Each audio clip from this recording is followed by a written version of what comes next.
سلام بچه‌ها، آخر هفته عالی داشته باشید. امروز میخوام چند تا فیلم ترسناک معرفی کنم برای ترسناک پسندایی که ترجیح میدن آخر هفته تو خونه استراحت کنن. چشمابی روشن با کارگردانی و نویسندگی اسکات کوپر و بازی کریستیان بیل، هری ملینگ و گیلیان اندرسون. در جایی که آرامش عصر اکتبری اون با پیدا شدن جسد یک دانشجوی جوان که از طناب دار آویزان شده از بین میره.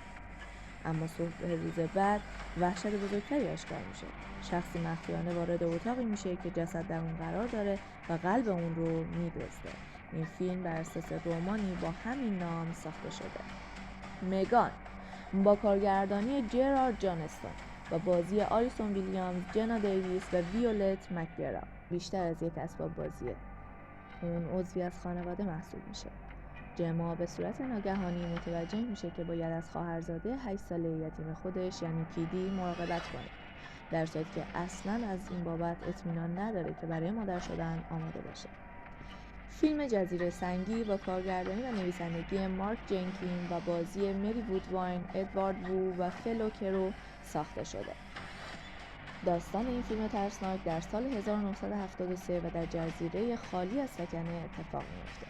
مشاهدات روزانه یک داوطلب حیات وحش از یک گل کمیاب به سفری متافیزیکی تبدیل میشه. این سفر داوطلب و همچنین بیننده رو وادار میکنه تا در مورد اینکه چه چیزی واقعیه و چه چیزی کابوس سوال کنه. فیلم بیمار با کارگردانی جان هایمر در ماه آوریل سال 2020 و در طی همه‌گیری کووید 10 ساخته شده. پارکر میسون که دانشجوی کالجه بهترین دوست خودش یعنی مری رو به خونه دریاچه‌ای خانواده‌اش میبره تا اون رو قرنطینه کنه و داستان تازه شروع میشه. فیلم جنگیری با کارگردانی و نویسندگی دیوید گوردن گرین. این فیلم درباره یه دختر 12 ساله است که توسط یه موجود شیطانی اسرارآمیز تسخیر شده. این موضوع مادر اون رو مجبور میکنه تا از 2 کشیش درخواست کمک کنه برای نجات فرزندش. فیلم در واقع ادامه فیلم 1973.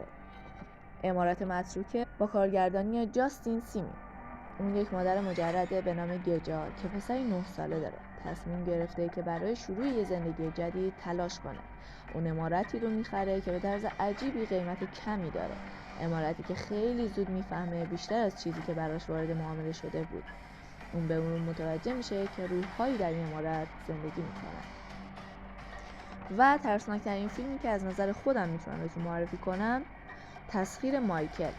این فیلم مال سال 2023 نیست، اما همونطوری که از اسمش پیداست میتونه که مقدار زیادی وحشتناک بشه. امیدوارم از دیدن این فیلم ها لذت ببرید و آخر هفته عالی داشته باشید. خدا نگهدار.